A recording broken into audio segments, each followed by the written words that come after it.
to you from the world-famous LWDL studios. This is The Spotlight with Dan.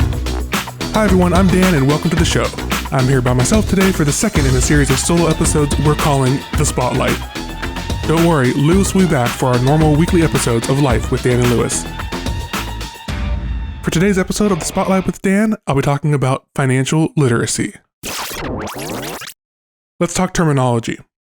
A foundational aspect of financial literacy is understanding basic financial concepts, including the difference between assets and liabilities, how to calculate net worth, and how to budget. An asset is anything that has a value and can be used to generate income, such as a home, stocks, or bonds. A liability is anything that owes money, such as a mortgage or credit card balance. Net worth is the difference between an individual's assets and liabilities. Budgeting is the process of creating a plan to manage one's finances, which includes tracking spending and setting financial goals. Budgeting is a crucial component of financial literacy because it helps track spending, identifies areas where costs can be cut, and helps to prioritize spending based on financial goals. To build a budget, start by tracking your income and expenses for a few months to get a clear picture of your spending habits. Then create a budget by dividing your expenses into categories such as housing, food, transportation, and entertainment. The budget should also include a plan for saving and investing for the future. Once you have your expenses split into categories, you can assign dollar amounts as goals to stay under or over in the case of a savings goal. The total amount budgeted cannot be more than total income. Here's a very simple example. Ivan makes $2,000 a month after taxes. He budgets $200 to go directly to savings, $300 for groceries, $500 for rent. He splits this with his roommates. $100 for a cell phone plan, another $100 for his share of the utilities, $200 for going out to restaurants or bars, and $200 for his car payment. The other $200 is unallocated to cover any extra expenses. There are many tools to help build a budget. Mint by Intuit is an easy-to-use free online tool with a pretty useful app as well. Intuit is the parent company of TurboTax, QuickBooks, Credit Karma, and other financial tools as well. This podcast is not sponsored by Intuit or any of its products. I personally use Mint to keep on track of long-term budgets and keep spending in check with my goals. Mint allows you to review individual transactions and categorize them either manually or by creating rules. These rules will automatically move repeating purchases or expenses to certain categories. These categories can be created for whatever you need, although the pre-built options are mostly all that is needed. Mint also shows trends month to month to allow users to adjust their budgets or spending habits accordingly. Overall, Mint is an extremely useful tool to get detailed information about your spending, budgeting, and how to make those two work together. Financial literacy also involves understanding how credit cards work and how to use credit wisely. Credit allows you to borrow money to make purchases. It also comes with a cost in the form of interest and fees. To use credit wisely, you should always aim to make payments on time, avoid maxing out credit cards, and maintain a low credit utilization rate. Just to reiterate, this podcast is not sponsored by Intuit or any of its products. However, Credit Karma is the best tool for tracking your credit score, learning about credit, and working to develop or improve your credit profile. It's also free, just like Mint. On the topic of credit, some people believe credit cards to be bad and something you should never have. While it is possible to live a 100% cash lifestyle, if you ever need to borrow money for a car, a house, or any other kind of loan or credit, you need a credit score. A credit score is developed by responsibly using credit cards, along with other financial products like car loans and mortgages. Essentially, you need to borrow money and prove that you will pay it back, starting with little amounts and working up gradually. This does not mean that you need to max out cards, get charged large interest amounts, and be saddled with massive credit card debt. It does mean that you should get a credit card as early as possible, make purchases, and pay them off quickly. If a purchase is paid off within one billing cycle, you will not be charged interest. A purchase made today, then paid off when the bill comes, will not be charged interest. If you carry a balance, you will then be charged interest. A purchase is made today, that purchase shows up on a bill that arrives in the mail in a couple weeks. A payment is made to that bill in at least the minimum payment, but not the full amount. This carries over the remaining balance to the next bill. That remaining balance accrues interest. By carrying a balance, you are paying more than what you paid the store for the item. This is called interest. Interest is how credit card companies make money. There are more nuances and details to how credit cards work. Credit Karma and other apps and websites can be useful to learn the details and nuances. A credit score is a 3-digit number that is calculated based on a person's credit history. It is used by lenders and financial institutions to determine the level of risk involved in lending money or extending credit to an individual. Credit scores are generated by credit reporting agencies such as Equifax, Experian, and TransUnion. These agencies use information from credit reports that detail a person's borrowing and repayment history. The most common credit scoring model used in the United States is the FICO score, which ranges from 300 to 850. A higher score indicates to lenders that a person is more likely to repay their debts on time, while a lower score suggests a higher risk of default.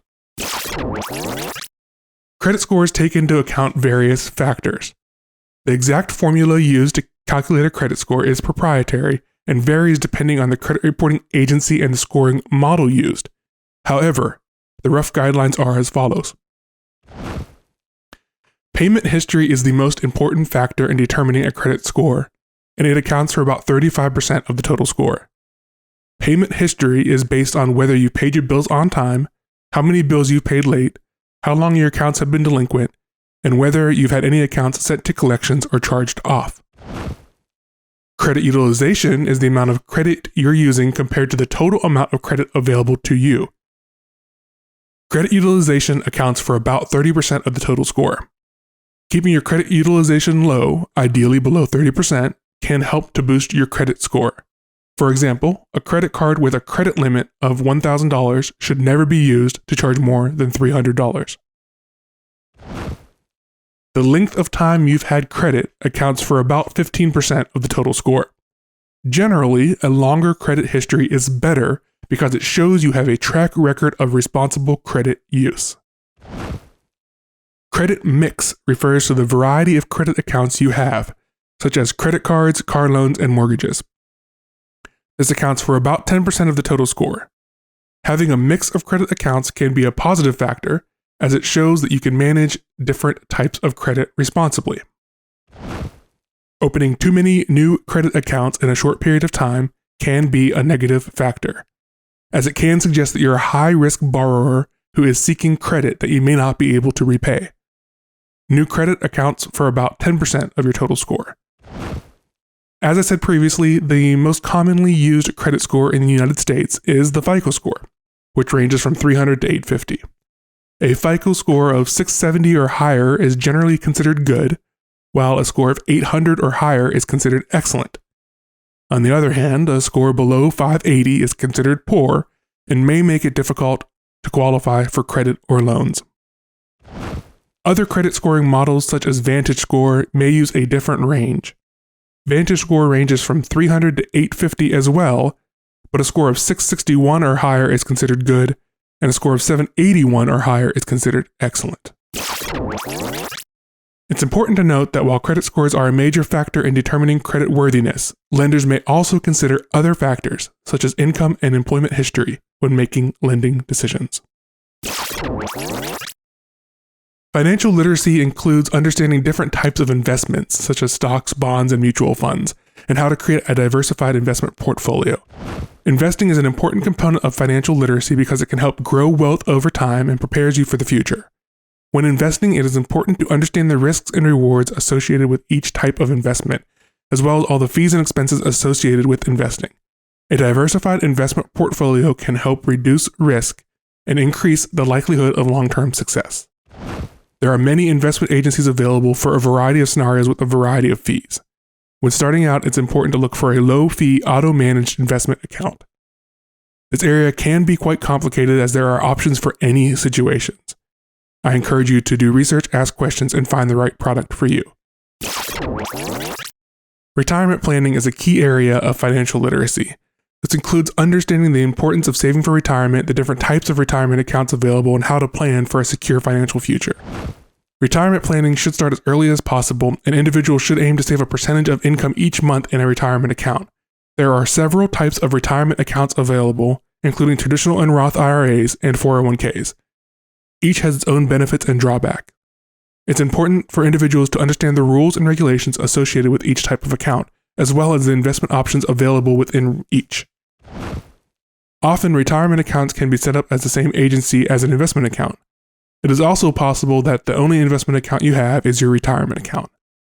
Just like investment accounts, there are lots of options to fit everyone's unique situation.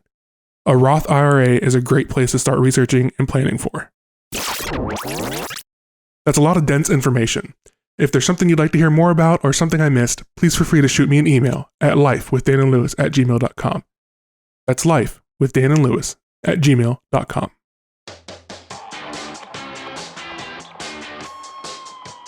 That's all that's in the Spotlight for today. If you like what you've heard, check out more episodes of the Spotlight and our regular series, Life with Dan and Lewis, at lwdl.buzzsprout.com, or wherever you find podcasts, or on YouTube at Life with Dan and Lewis. Be sure to subscribe to be the first to see new episodes of The Spotlight with Dan and Life with Dan and Lewis. Coming up on future episodes of The Spotlight, we'll talk about self-motivation and being your own boss, trying new things, following a passion, it takes 10,000 hours, chill anxiety, never-ending beta testing, and more. I hope to see you all there. Until then, take care and be kind.